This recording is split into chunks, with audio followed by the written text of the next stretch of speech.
Hello बच्चों, आज हम क्लास 12 का ऑप्टिक्स का आपको अगला भाग बताएंगे।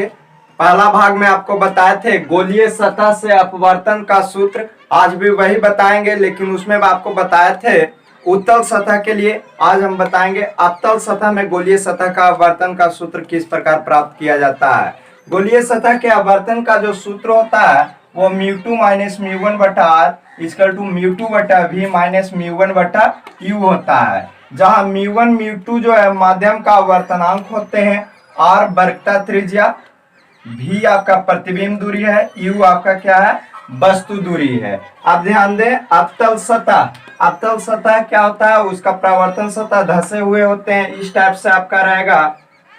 फिगर पहले देख लीजिए, ये अवतल सतह, ये एक प्रिंसिपल एक्सिस ले लीजिए। इस टाइप से ये प्रिंसिपल एक्सिस है, प्रधान अक्ष। यहाँ पर कोई एक पॉइंट ऑब्जेक्ट ले लेते हैं, वस्तु, पॉइंट ऑब्जेक्ट, जो ऑब्जेक्ट यानी वस्तु जो है एक बिंदु के समान लेते हैं। यहाँ से बहुत सारे किरणें, अनगिनत किरणें निकलते हैं, लेकिन प्रतिबिंब बनाने के लिए कम से कम 2 किरण को निकलना अनिवार्य है। 2 किरण क्या करेगा, निकलेगा, तभी हमारा प्रतिबिंब बनता है। तो सबसे पहले यहाँ से एक किरण हम जो निकालेंगे, इस टाइप से निकालेंगे। ये किरणें इस सतह पर जाकर कहीं आपतित होगा। जिस बिंदु पर आपतित होता है वहां हम आपतन बिंदु बोलते हैं। इसको हम क्या बोलेंगे, आपतन बिंदु। आपतन बिंदु पर नॉर्मल होता है यानी अभिलंब। मान लीजिए इस टाइप से हम नॉर्मल डाल लेते हैं। ये हमारा क्या है, नॉर्मल है, अभिलंब है। जब इसको हम पीछे की ओर ऐसे बढ़ाएंगे, पीछे की ओर इस तरह बढ़ाएंगे, तो ये प्रधान अक्ष के सी बिंदु पर यानी वक्रता केंद्र पर क्या होता है, आके मिलता है। ये आपतित किरण है और ये नॉर्मल है, तो इसके साथ जो एंगल बनावेगा वो आपतन कोण होगा। और आपतन कोण को हम आई से डिनोट करते हैं। किससे डिनोट करते हैं, आई से। ये हम मान लेते हैं μ1 है और ये μ2, ये माध्यम हुआ। ये विरल माध्यम मान लेते हैं, विरल। और ये हमारा क्या है, संघन माध्यम है। ये विरल माध्यम, ये संघन माध्यम। विरल संघन माध्यम जो होता है वो विरल माध्यम से अधिक होता है, यानी μ2 जो होगा वो ग्रेटर देन किसका होगा, μ1 का। और ये अवतल सतह है, अवतल सतह AB मान लेते हैं। माना कि AB एक क्या है, अवतल सतह है। ये एक प्रिंसिपल एक्सिस था जो अवतल सतह के इस बिंदु पर जहां कट करेगा, इसको हम पोल बोलते हैं यानी ध्रुव बोलते हैं। ये जो किरणें यहाँ से यहाँ गया, इस बिंदु पर आपतित हुआ। आपतित होने के बाद जाना चाहिए था इस टाइप से, यानी सीधे इस प्रकार से निकल जाना चाहिए था। लेकिन प्रकाश के अपवर्तन के नियम के कारण जब विरल से संघन में जाता है तो अभिलंब की ओर क्या जाता है, मुड़ जाता है। तो अभिलंब इधर है, नॉर्मल, तो क्या करेगा, ये किरण जाना चाहिए था इस टाइप से, लेकिन ये अभिलंब की ओर इस टाइप से मुड़ जाएगा। लेकिन हम देख रहे हैं कि ये किरण आगे जाकर कहीं मिलेगा नहीं, यानी प्रतिबिंब का आगे निर्माण नहीं होगा। इसलिए हम क्या करेंगे, इस किरण को पीछे की ओर बढ़ाएंगे। इस टाइप से हम पीछे की ओर बढ़ाएंगे।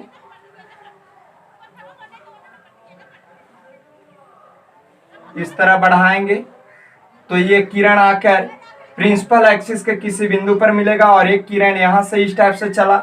अब ध्यान दीजिए, ई किरण जो है अभिलंब, आप जानते होंगे प्रकाश के परावर्तन में प्रॉपर्टीज पढ़ना था कि जब कोई किरण, आपतित किरण अभिलंब पर आता है यानी 90 डिग्री पर आता है, तो उतना ही डिग्री पर क्या हो जाता है, लौट जाता है। यानी जितने एंगल से आता है, आप जानते होंगे प्रकाश के परावर्तन के नियम कहता है, प्रकाश के परावर्तन का नियम कि आपतित किरण जितने एंगल से आते हैं उतने ही कोण से क्या हो जाते हैं, परावर्तित हो जाता है। ये आई और आर, कोण आई जो होता है कोण आर के क्या होता है, बराबर होता है। उसी में एक प्रॉपर्टीज पढ़ना था कि जब आपतित किरण नॉर्मल पर यानी अभिलंब पर आता है तो 90 डिग्री पर आएगा, तो पुनः वो लौट कर किस पर चला जाएगा, 90 डिग्री पर। इसलिए ये जो 90 डिग्री पर पहला किरण तो इससे चला, जो इस बिंदु पर मान लेते हैं यहाँ एम कोई बिंदु है जिस पर आपतित हुआ, और दूसरी किरण ये गया और इसी पर क्या हो जाएगा, लौट जाएगा। और आने के बाद यहाँ इस बिंदु पर ये किरण और ये किरण जहाँ मिलेगा, यहाँ क्या करेगा, ये प्रतिबिंब बनाएगा। हम देख रहे हैं ये लाइन जो था वास्तविक लाइन इधर गया और उसका काल्पनिक भाग को हम पीछे की ओर बढ़ाए, इसलिए यहाँ जो प्रतिबिंब बनेगा वो कैसा बनेगा, आभासी प्रतिबिंब या हम कह सकते हैं काल्पनिक प्रतिबिंब। मान लेते हैं कि ये जो किरण गया था अल्फा कोण से गया। अच्छा, ये नॉर्मल के साथ जो कोण ये नॉर्मल था, नॉर्मल के साथ ये जो किरण होगा आर बनाएगा, अपवर्तन कोण बनाएगा। इसको हम बीटा मान लेते हैं और इसको हम थीटा मान लेंगे। अब चल देंगे फ्रॉम फिगर से, फ्रॉम फिगर से किस में चलेंगे, in triangle O M C में, in triangle O M C में क्या हो जाएगा, ये जो कोण है अल्फा और ये आई, पूरा कोण आई, ये दोनों इंटरनल एंगल है और ये एक्सटर्नल एंगल है। हम बताए हैं कि किसी त्रिभुज का अंतः कोण का योग जो होता है ये बहिष कोण के क्या होते हैं, बराबर। यहाँ भी देखिए ओ एम सी में ये और ये अंतः कोण है अल्फा और आई, ये पूरा कोण आई है, अल्फा प्लस आई जो होगा वो थीटा के क्या हो जाएंगे, बराबर। यानी हम लिख सकते हैं alpha plus theta equal to कितना, आई।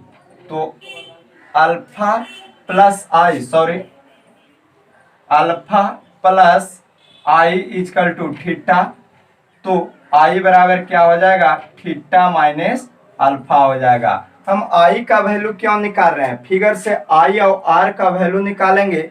आई और आर का वैल्यू निकालकर स्नेल का नियम आपको बताया गया होगा, प्रकाश के अपवर्तन के नियम में आप पढ़े होंगे।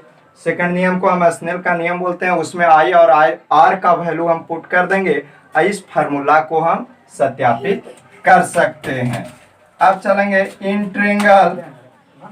ट्रेंगल आई एम सी में, आई एम सी में क्या हो जाएगा, ये दोनों इंटरनल एंगल है, बीटा और आर इंटरनल और ये आपका एक्सटर्नल एंगल हो जाएगा। तो हम लिख सकते हैं beta plus r equal to theta, तो आर इक्वल टू कितना हो जाएगा, थीटा माइनस बीटा हो जाएगा। अब लिखेंगे from Snell's law, from Snell's law, Snell's law क्या कहता है कि साइन आई बटा साइन आर का जो वैल्यू होता है वो एक नियतांक होता है, यानी म्यू2 बाई म्यू1 के बराबर होता है। या हम इसको इस टाइप से लिख सकते हैं, साइन आई के लिए हम आई लिख सकते हैं, साइन आर के लिए आर, अब म्यू2 बटा क्या हो जाएगा, म्यू1 लिखेंगे ब्रैकेट में। चूंकि साइन आई का वैल्यू लगभग आई के बराबर होता है और साइन आर का जो वैल्यू होता है वो लगभग आर के बराबर होता है, यानी साइन आई का जो वैल्यू होता है वो लगभग ये जो चिन्ह है ये लगभग का आई के बराबर होता है और साइन आर का जो वैल्यू होता है वो आर के बराबर होता है। अब हम क्या करेंगे, आई और आर का वैल्यू यहाँ से हम रखेंगे और उसके बाद उसका कैलकुलेशन कर देंगे।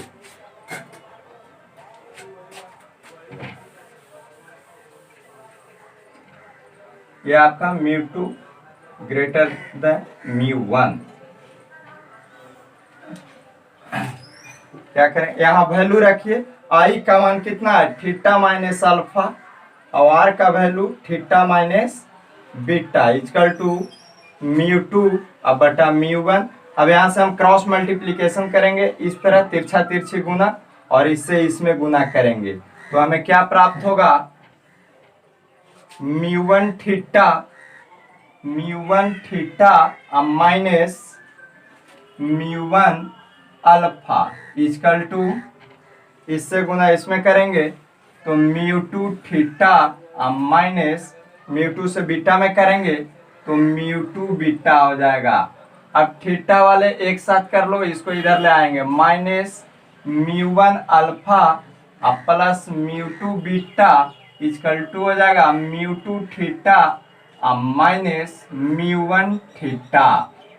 यहाँ माइनस इस साइड कर लेना, तो म्यू2 बीटा माइनस म्यू1 अल्फा इक्वल टू इधर थीटा कॉमा ले लेना, तब म्यू2 माइनस क्या हो जाएगा, μ1 हो जाएगा।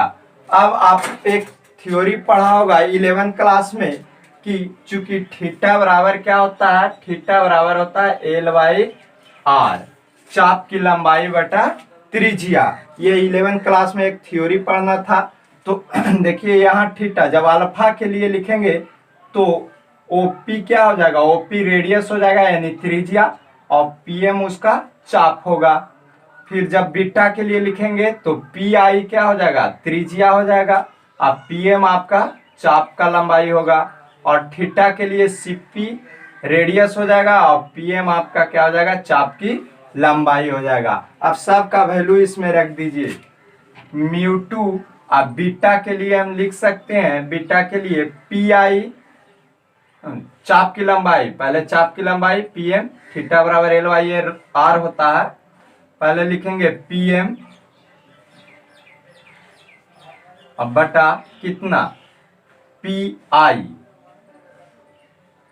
माइनस μ1 अल्फा, अल्फा के लिए लिखेंगे पीएम अब बटा OP equal to theta, theta के लिए लिखेंगे पीएम बटा सीपी इंटू μ2 माइनस μ1। क्यों होता है ये, क्यों लिखे, चूंकि थीटा बराबर होता है एल बाई आर यानी चाप की लंबाई बटा त्रिज्या। यहाँ हम देख रहे हैं पीएम सभी में कॉमा है, पीएम हम क्या करेंगे कैंसिल कर लेंगे, μ2 अब बटा पी आई प्रतिबिंब दूरी, क्या है प्रतिबिंब दूरी, और क्या है दर्पण के बाईं ओर है, मुख जो हमारा ध्रुव है उसका उसके बाईं ओर है, तो बाईं ओर सभी वैल्यू क्या होते हैं ऋणात्मक, इसलिए माइनस भी। हम बताए हैं प्रतिबिंब दूरी को भी से डिनोट करते हैं, माइनस μ1 अब बटा ओपी, ओपी हमारा क्या है वस्तु है, ये आपका ऑब्जेक्ट था, यहाँ ऑब्जेक्ट है वस्तु, तो ओपी के लिए हम लिखेंगे minus U equal to μ2 minus μ1 और सीपी बरकता केंद्र यानी ये दूरी आपका क्या है आर यानी बरकता केंद्र, आर भी ऋणात्मक होगा माइनस आर, अगर माइनस कॉमा लेंगे तो ये सब माइनस कट जाएगा, तो हमें जो रिजल्ट प्राप्त होगा वो हमें क्या प्राप्त होगा, μ2 बटा भी अब माइनस μ1 बटा यू इक्वल टू μ2 माइनस μ1 अब बटा आर। यही जो हमारा सूत्र होता है, इस सूत्र को ही हम क्या बोलते हैं, गोलीय सतह से अपवर्तन का सूत्र, जो अवतल सतह में हो गया, ये आपका प्रूव हो गया। अब आपको नेक्स्ट क्लास में यानी अगले वीडियो में आपको बताएंगे लेंस मेकर फार्मूला। तब तक हमारे चैनल को देखते रहिए।